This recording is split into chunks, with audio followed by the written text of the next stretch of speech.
Hi there, it's Sue Tonks from Hydroveg. Lovely to see you, and hope you're doing okay with your gardening this year. I've received already loads of photos of people, what they're growing and how the Hydroveg is looking, because it's really starting to come on in the beautiful sunny weather that we've had since COVID started. A couple of tips. First of all, you notice I've got some marigolds here. This is because they attract the aphids, so the aphids there will go on the marigolds and not attack the rest of your plants.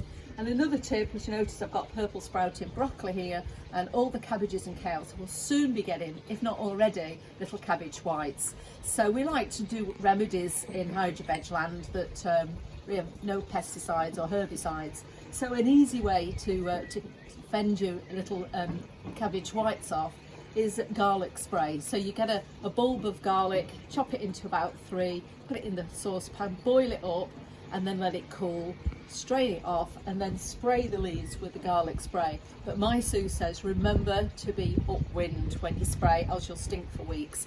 And another idea that we're using is to do rosemary water. So you chop off some rosemary, again boil it up, let it cool, and spray with rosemary water, because you never find aphids on rosemaries. So we try and give you ideas and tips that mean that you're not putting anything horrible onto your Hydroveg plants that you're going to eat.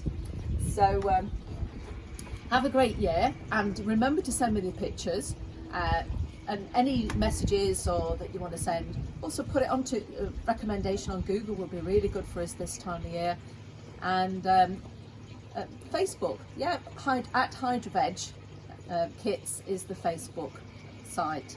So happy growing, and speak to you later in the year.